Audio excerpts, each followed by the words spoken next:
In the year 1792, the French monarchy was officially abolished by the Revolutionary National Convention of France, and France would declare war on both Austria and Prussia, initiating the French Revolutionary Wars.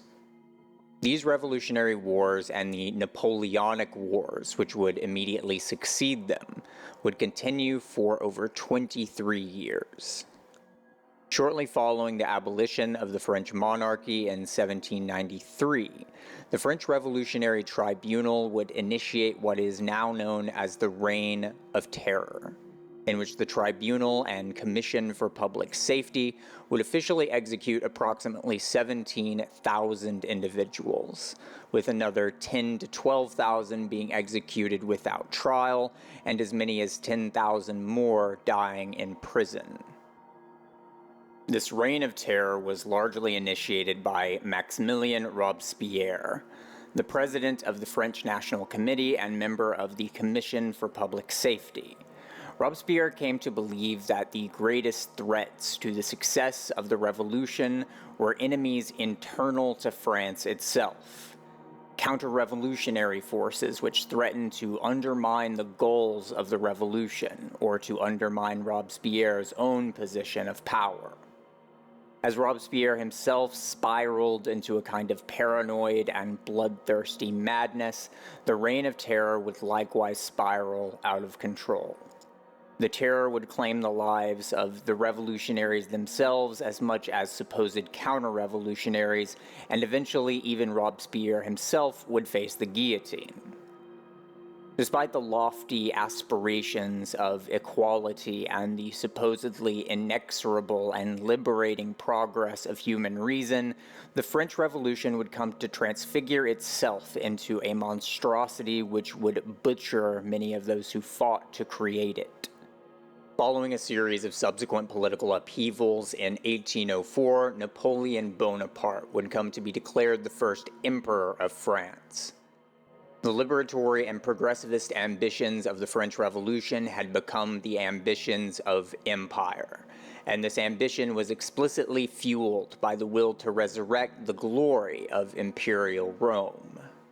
The French Revolution is perhaps the most stark example of a tendency found throughout modern history by which the modernist desire to use the powers of reason to reshape the world eventually devolve into a manifestation of the beast, the insatiable will to dominate exemplified by the Roman Empire.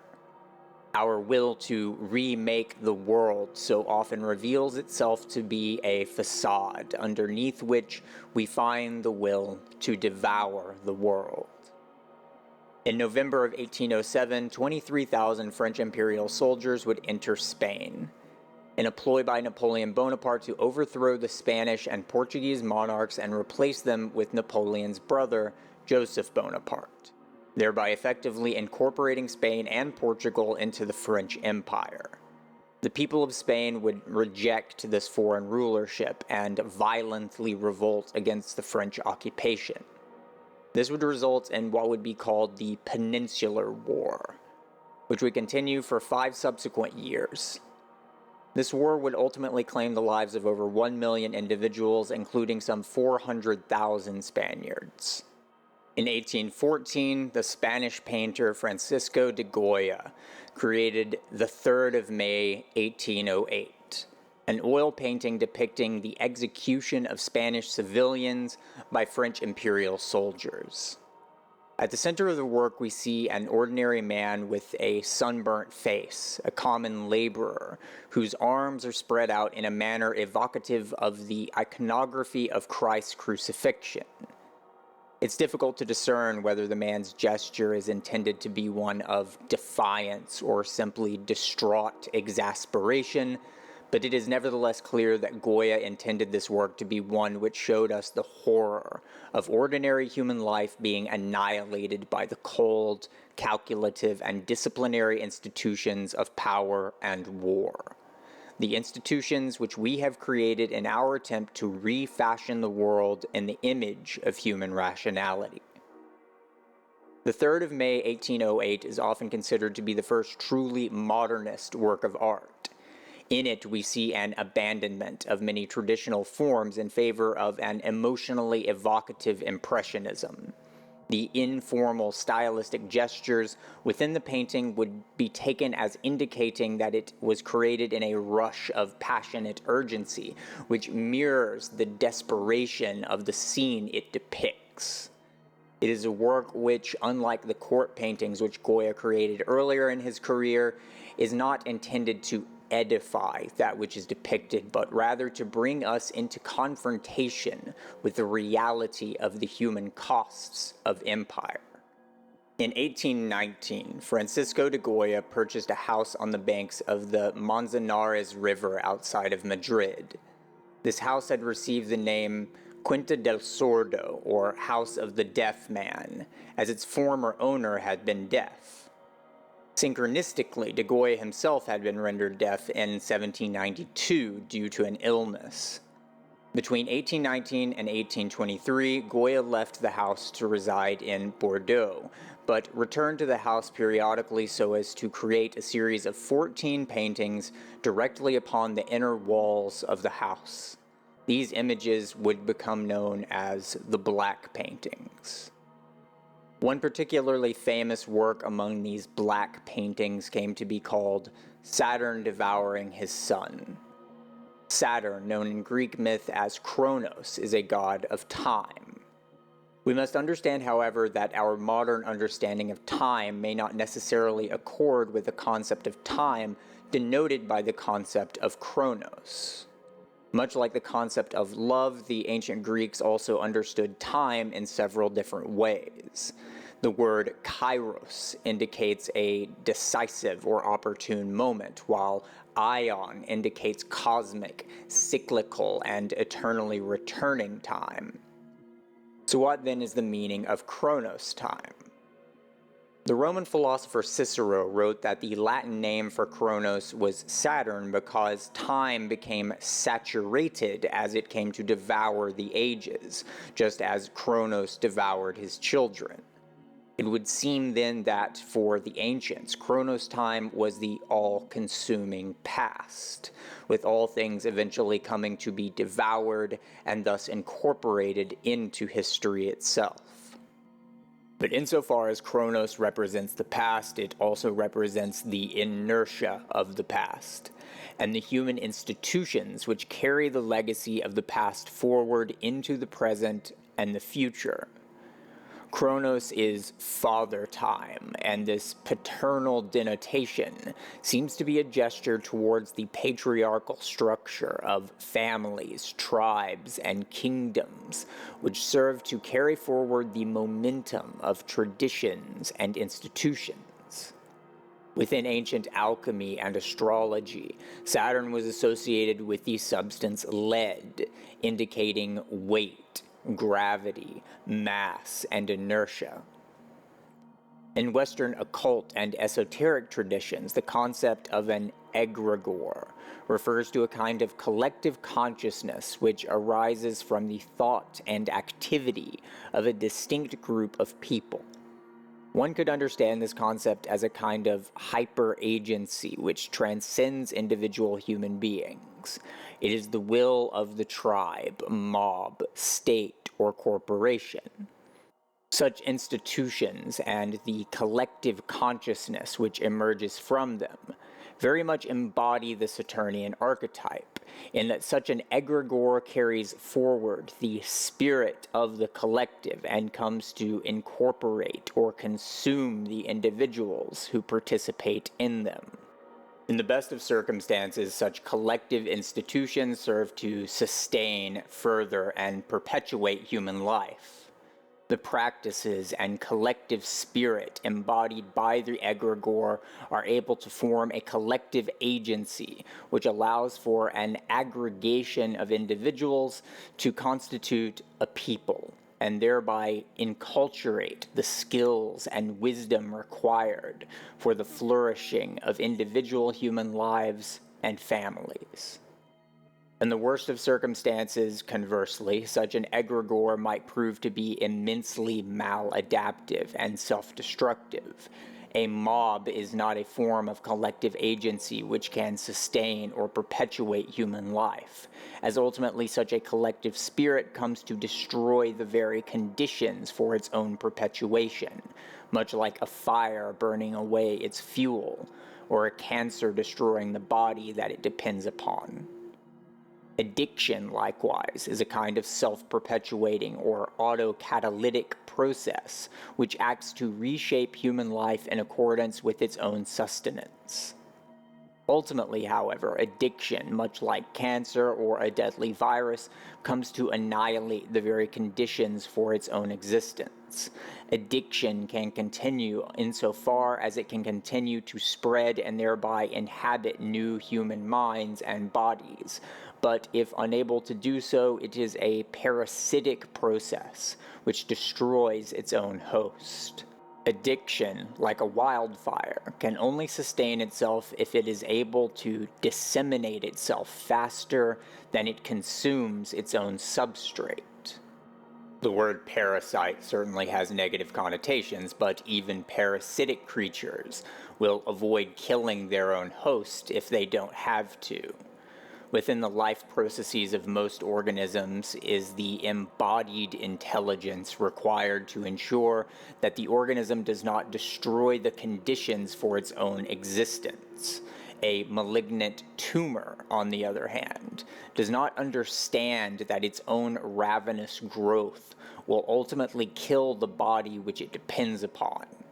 The cancer's own will to live will ultimately be its own demise, one way or another. What separates something like a mob or a cancer from a flourishing organism is ultimately a kind of foresight. Flourishing organisms are those which achieve a kind of ecological, symbiotic harmony between themselves and the environmental conditions for their own existence. As the philosopher of biology, Donna Haraway, tells us, life is not only autopoietic, or self-creative, but also sympoietic, or co-creative. Life is thus fundamentally participatory and mutualistic in character, even within behaviors such as parasitism and predation. With something like cancer, however, this sympoietic, co-participatory character is lost to a kind of blind, ravenous hunger which annihilates that which it depends upon. Just as we see such self-annihilative processes in the malfunctions of the human body, we also see it in the human mind, with phenomena such as addiction and severe forms of mental illnesses. Behavioral processes and thought forms may come to inhabit or emerge within the human psyche, which ultimately destroy the bodies and minds which they reside within. Just as we might here distinguish between vitalizing and cancerous processes, we might just as well make such distinctions with terms such as sanity and madness, or even angelic and demonic. Self-annihilating processes are not limited to individual human bodies or minds, however.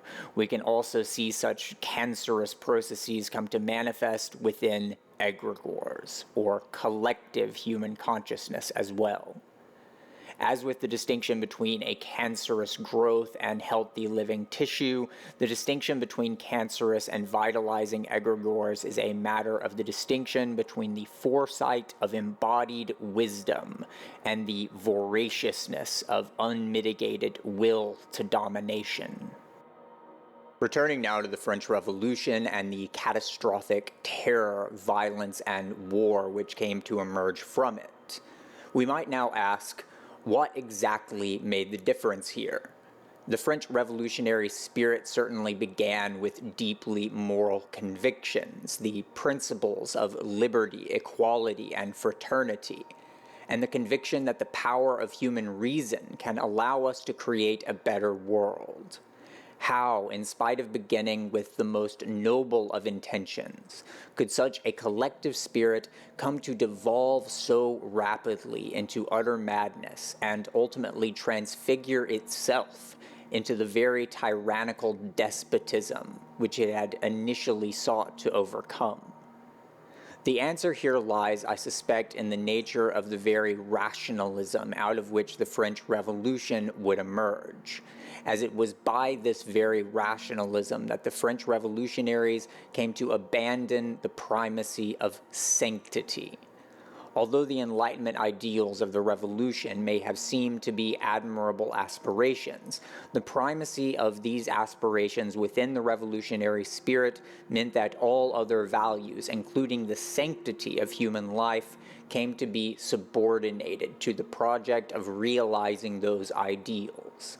Liberation became the ultimate guiding principle of the revolutionary Egregore, and thus the destruction of human life was eminently justifiable if human beings were seen to be a threat to those revolutionary aspirations.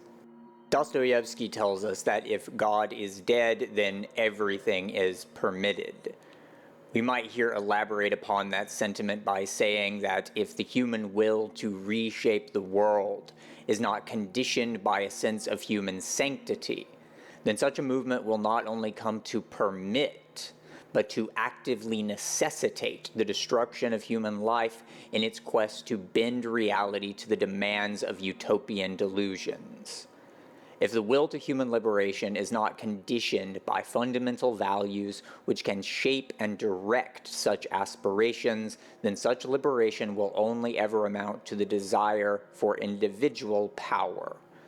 Such will to power, when it becomes the driving force within the human spirit, invariably transforms into terror and empire. Like a cancer, such a spirit will come to consume those who gave birth to it. Like Saturn, the revolution will come to devour its own children. The sense of the sacred must be more than simply the vacuous aesthetic of consumerist lifestyle spirituality which is continually marketed to us by late capitalist culture. It is a necessary and fundamental condition for the very possibility of human life, as it is a foundational condition for the possibility of collective human flourishing. Just as within every human body there resides the possibility of malignant cancer, within every human psyche and every human society there resides the possibility of an all-devouring madness. What separates the collective flourishing of humanity from the atrocities of mobs and empires is our collective sense of the divinity within human life, our sense of ultimate value and ultimate purpose. Returning once again to de Goya's black paintings, I think we can see more clearly what de Goya was attempting to express. In Saturn devouring his son, Saturn's eyes convey the story almost in its entirety. His eyes are wide and cast outward into the pervading darkness. He does not look down at the horror he is committing. He does not see what he is doing. He does not understand that he has been consumed by madness. Even if he were to realize what was happening, it would already be too late. The body in his hands is already a dead hunk of meat, barely recognizable as something which was once human. In a world which has been so thoroughly reshaped by the powers of human reason, in which we so often fall prey to the mirage that rationality alone might be enough to create heaven on earth, in which nothing is sacred and everything is permitted, it is more crucial than ever that we be mindful of the demons which de Goya depicted in the walls of Quinta del Sordo. The horrors of the 20th century, just as much as those of the French Revolution, stand as a testament to the monsters which emerge from within us when we lose sight of the lights which have guided us. The 21st century will likely also test our capacity to maintain such clarity in the face of the nightmares which now gestate within modernity. If and when we come once more to face such trials, we might be wise to remember the gravity of our failures. Just as the cells which make up the human body must be oriented in their activity towards the realization of human vitality, so must human activity be vigilantly oriented towards the realization and perpetuation of human virtue, human solidarity, and human flourishing. Many might here point out that such flourishing demands that we achieve an ecological consonance with the natural world, rather than simply commodifying and extracting from nature. This is certainly true, and this reality represents a central aspect of the immense challenge with which humanity is now faced. Simultaneously, however, the liberatory spirit of social progressivism continues to stride ever forward in its efforts to extricate human beings from any and all limitations imposed upon it by biology and morality. At this point, it is imperative that we begin to ask, to what end is this collective spirit ultimately directed? To what extent is the project of progressive liberation poised to serve the ends of eudaimonia, the inherent beauty and numinosity of life? To what extent is it instead oriented simply towards expanding the powers of our most debased, narcissistic, and misanthropic inner forces? Insofar as social progressivism proves to be the latter, it will prove to be not a moral force, but rather a force of anti-morality, or pseudo-morality. The project of human flourishing makes immense demands of us, both for the sake of our own realization as well as for that of others. Narcissism sees any such demands as restraints upon its own will to power, just as it sees any fundamental aspects of its own constitution, biological or otherwise, as limitations on the demands that it is able to make of others in regards to its own project of self-creation. Social progressivism postures as though it is simply shaking off the shackles of an atavistic and unjust past for the sake of human freedom, but freedom which is not oriented towards a higher ideal of human purpose will always ultimately reveal itself to be, at its core, the same blind will to domination which we see within the maddened eyes of Goya's Saturn. It is oftentimes a thrilling experience for one to be swept up in a sense of revolutionary spirit, to feel that one is participating in history, that one is breaking down barriers which have restrained human potential. Yet as conscious actors within the unfolding of history, we are, whether we like it or not, obligated to ensuring that we do not become swept along by a beast which will come to devour its own children.